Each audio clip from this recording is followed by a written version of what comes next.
भारत माता की जय। भारत माता की जय। पूर्णागिरी मैया की जय। पूर्णागिरी मैया की जय। शारदा मैया की जय। आज विभिन्न योजनाओं के आज लोकार्पण, शिलान्यास और शारदा घाट पुनर्विकास, शारदा कॉरिडोर परियोजना के इस आज स्तरीय निरीक्षण के और इसके आगे के रोडमैप के संबंध में आज यहां पर उपस्थित इस विशिष्ट कार्यक्रम में उपस्थित मेरे चंपावत क्षेत्र के सभी मेरे परिवारजनों का मैं हृदय से आप सबका स्वागत करता हूं, आप सबका अभिनंदन करता हूं। और आप सब ने आज मेरे यहां पहुंचने पर जैसे ही मैं जनपद चंपावत की सीमा में पहुंचा, आप सभी ने, मेरी माताओं ने, बहनों ने मुझे तिलक लगाकर मेरा स्वागत किया, अपना आशीर्वाद दिया। बुजुर्ग माताओं ने आशीर्वाद दिया, सर में फूल रखे। हमारी बहनों ने हमारा द्वितीय त्योहार, जो बहुत ही हमारा परंपरागत और हमारे पूर्वजों के द्वारा लंबे समय से मनाया जाने वाला त्योहार है, उसकी भी आज उनको शुभकामनाएं दी, सिर भी पूजा। तो मैं आप सबका, आपने जो मेरा स्वागत किया, अभिनंदन किया, माताओं बहनों का भी मैं सभी का अपने हृदय से आप सबका स्वागत करता हूं, आपको प्रणाम करता हूं। मेरे लिए आज ये बहुत सौभाग्य की बात है कि मुझे आज जनपद चंपावत के 19 करोड़ से अधिक विभिन्न परियोजनाओं का आज यहां पर शिलान्यास करने का शुभ अवसर प्राप्त हुआ। मुझे विश्वास है कि आने वाले समय में ये सभी योजनाएं जब ये पूर्ण हो जाएंगी तो निश्चित रूप से ये आने वाले समय में इस क्षेत्र में विकास और प्रगति के एक स्तंभ के रूप में यहां के लोगों के लिए बहुत उपयोग में आने वाली है। भाइयों बहनों, अभी मैंने शारदा कॉरिडोर परियोजना के साथ ही शारदा घाट के कुछ पुनर्विकास कार्यों का भी यहां पर शुभारंभ किया है। ये केवल एक परियोजना की शुरुआत भर नहीं है, बल्कि ये हमारी आस्था, हमारी धरोहर और हमारे विकास के प्रति हमारा एक संकल्प है, हमारी एक प्रतिज्ञा है कि यहां पर शारदा रिवर फ्रंट बनेगा। और शारदा रिवर फ्रंट निश्चित रूप से इस क्षेत्र की संस्कृति का जो हमारा प्रतीक है, मां शारदा, शारदा नदी और इसके आसपास के स्थानों को मिलाकर बनने वाला शारदा कॉरिडोर भविष्य में इस पूरे क्षेत्र का, चाहे वो सांस्कृतिक विकास हो, आध्यात्मिक विकास हो या धार्मिक विकास हो, पर्यटन के क्षेत्र में हमारी समृद्धि हो, उन सभी का एक केंद्र बनेगा, उसकी एक धुरी बनेगी। और मां पूर्णागिरी के और मां शारदा के आशीर्वाद से ये कार्य हमारा आगे बढ़ेगा। आप सबको याद होगा, जब मैं यहां पर 2022 में आप सबका मत, आप सबका समर्थन, आप सबका आशीर्वाद मांगने के लिए आप सबके बीच में मैं आया था, तो उस समय में मैंने आप सबके समक्ष कहा कि मुझे जीवन में जो भी कुछ सीखने को मिला, करने को मिला, जो अनुभव मिला, कहीं भी काम करने का अवसर मिला, विभिन्न दायित्वों पर जिम्मेदारियां आगे बढ़ाने का अवसर मिला, वो मां शारदा के आशीर्वाद से मिला। और मां शारदा के साथ ही मैं बड़ा हुआ। इसी मां शारदा में कूदते, फांदते, नहाते, दिन भर धूप में बैठते। तो इसलिए मां शारदा ने सच में कभी कभी मुझे लगा कि मैं यहां से छूट रहा हूं। चुनाव का परिणाम आया, आपको पता है, खटीमा का।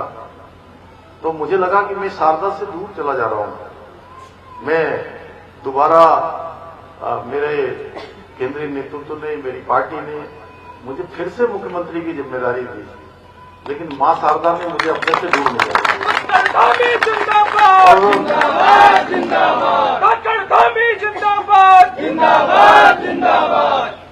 तभी से मैंने संकल्प लिया था कि मां शारदा के इस तट को ऐतिहासिक रूप देना है, इसको भव्य स्वरूप में लाना है।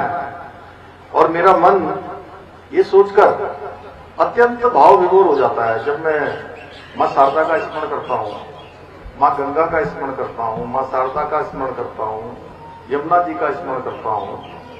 तो जब ये हमारा शारदा घाट जहां पर आरती प्रारंभ हो गई है, लेकिन आने वाले वर्षों में जब एक दिव्य स्वरूप में बदल जाएगा, भव्य शारदा और दिव्य शारदा का घाट बन जाएगा और हर की पौड़ी की तर्ज पर मां शारदा की भी भव्य आरती की जाएगी, तो सच में केवल अभी उसका अंदाजा जब मैं लगाता हूं तो आप सच में आप सब भी अगर अंदाजा लगाए, थोड़ा सोचिए कि जब मां गंगा का जो हर की पैड़ी का घाट है उसकी तरह यहां भी आरती होनी प्रारंभ हो जाएगी, तो इसका स्वरूप कैसा हो जाएगा।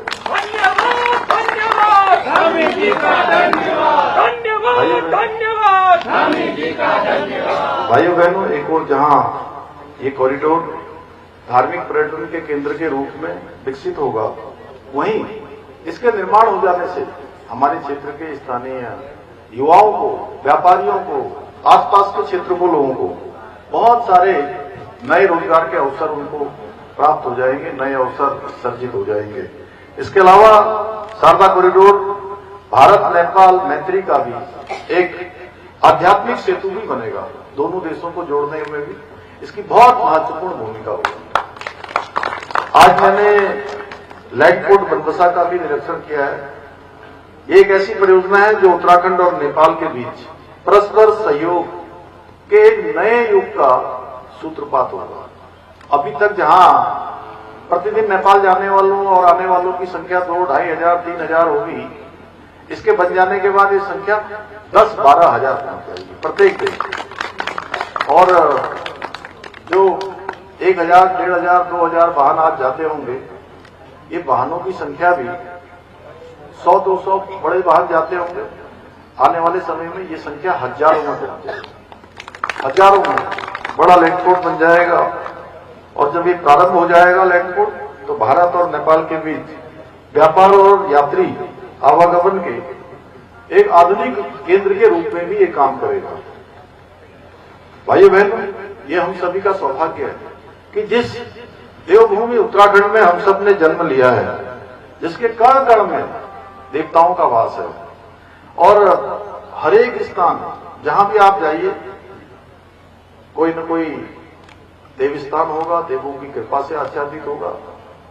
और यहाँ की जो हमारी समृद्ध सनातन संस्कृति है, वो पूरी दुनिया को अध्यात्म, शांति, संस्कृति और आस्था के शक्ति के रूप में सबको परिचय करवाती है।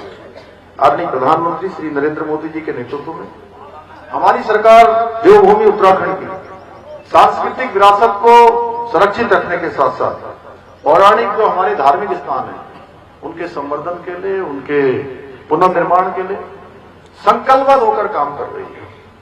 जहां एक और उत्तराखंड के चारों धामों में बृहद स्तर पर पुनर्निर्माण के कार्य किए जा रहे हैं। मानसखंड, वहीं मंदिरमाला मिशन मानसखंड के अंतर्गत इसके माध्यम से कुमाऊं क्षेत्र के हमारे जितने पौराणिक और धार्मिक प्राचीन मंदिर हैं, उन सभी का कायाकल्प किया जा रहा है। उनका नवनिर्माण, पुनर्निर्माण के काम को तेजी से आगे बढ़ाया जा रहा है। चाहे वो मां पूर्णागिरी का स्थान हो, या मां बाराही का स्थान हो, या हमारा हाट कालिका का स्थान हो, चाहे गोलजी कॉरिडोर हो। ऐसे हमारे प्रथम चरण में हमने 16 मंदिरों को लिया था, उसमें धनराशि भी स्वीकृत की जा चुकी है। और आने वाले समय में जितने भी हमारे और मंदिर हैं, चरणबद्ध तरीके से 48 मंदिरों को इसमें सम्मिलित किया गया है। इस मिशन के माध्यम से न केवल मंदिरों का पुनरुद्धार और मंदिर परिसर का सौंदर्यीकरण किया जा रहा है, बल्कि मंदिरों तक पहुंचने के लिए उसके आसपास के इंफ्रास्ट्रक्चर को अच्छी सुविधाएं, आवास की हो, पेयजल की हो, आने जाने की अच्छी सड़क हो, कनेक्टिविटी हो, उन सभी को एक तरह से बढ़ाया जा रहा है, मजबूत किया जा रहा है, विस्तार किया जा रहा है। इसके साथ ही यात्रियों को भी किसी प्रकार की कोई परेशानी न हो, उसके भी सारे प्रबंध किए जा रहे हैं।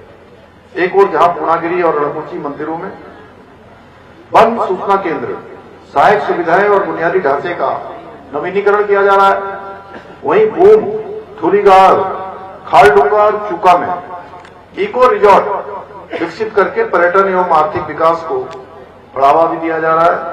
इसके साथ ही थाक गांव तक पैदल मार्गों का पुनर्विकास करके फिर से उनका विस्तार करके तीर्थयात्रियों के लिए सुरक्षित और सुगम मार्ग सुनिश्चित किया जा रहा है। जहां धूलीगाड़ में मल्टी लेवल पार्किंग का निर्माण लालकोठी से धनुषपुर तक मार्ग का चौड़ीकरण किया जा रहा है। सिटी जनरेट योजना के अंतर्गत जो यहां पर नक्शा लगा है, इसमें बहुत विस्तार से बताया गया है कि सिटी के अंदर वहां के पानी को किस प्रकार से निकाला जाएगा, जिससे कि लोगों को वर्षा काल में बाढ़ का अत्यधिक जल भराव का सामना न करना पड़े।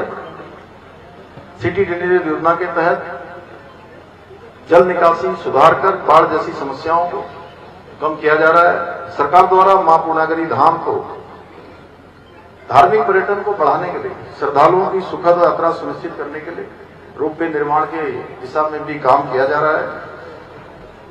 वहीं जो जल्दी से जल्दी ये काम भी हमारा पूर्ण हो, उसके लिए हम लगातार संपर्क कर रहे हैं। इसके साथ ही ककराली गेट से पूर्णागिरी धाम तक अवस्थापना सुविधाओं को विकसित करने के लिए, श्रद्धालुओं के लिए बढ़ाने के लिए मास्टर प्लान के तहत कार्य किया जा रहा है। चंपावत में विभिन्न मोटर मार्गों के निर्माण और सुदृढ़ीकरण के लिए जो जाम की समस्या है उनको हल करने के लिए मल्टी स्टोरी पार्किंग का निर्माण कराया जा रहा है। यहां पर आप सबको पता होगा, शुरुआती दिनों में टनकपुर में जो आईएसबीटी का निर्माण हमने प्रारंभ किया था, वो आईएसबीटी का निर्माण 56 करोड़ रुपए से ये कार्य प्रारंभ हुआ था। और जब ये कार्य आगे बढ़ने लगा, मैंने इसका शिलान्यास किया और शिलान्यास के साथ ही मैंने कहा कि मां शारदा, मां पूर्णागिरी का ये हमारा एक ऐसा स्थान है जहां वास्तव में मां शारदा की भी कृपा है, मां पूर्णागिरी भी कृपा है। इस जनपद में अनेक देव स्थान है, मां बाराई का नाम लूं, गोलचू बाबा का नाम लूं, बाबा बयामुरा का नाम लूं, इतने स्थान हैं कि पूरा देव स्थानों से आच्छादित है। तो कोई भी तीर्थयात्री, श्रद्धालु, भक्तिगण देश भर से यहाँ 30 लाख से अधिक संख्या में आते हैं प्रत्येक वर्ष। तो वो आएंगे तो उनके लिए ये जो आईएसबीटी बन रहा है, यहां पर ऐसा प्रबंध होना चाहिए कि उनके परिवार रुक सके, उनके बच्चों को कुछ खेलने का स्थान मिल सके, कुछ मनोरंजन का स्थान मिल सके। तो मैंने कहा कि इसकी डीपीआर को रिवाइज किया जाए और उस 56 करोड़ में लगभग 150 करोड़ रुपए की धनराशि और उसको चरणबद्ध तरीके से लगभग 200 करोड़ के लगभग का ये आईएसबीटी यहां पर अब बनने जा रहा है, जो अपने आप में उत्तराखंड का एक ऐसा आईएसबीटी होगा जो सच में ऐसी परिकल्पना कि लोग उस आईएसबीटी को देखने के लिए यहां आए।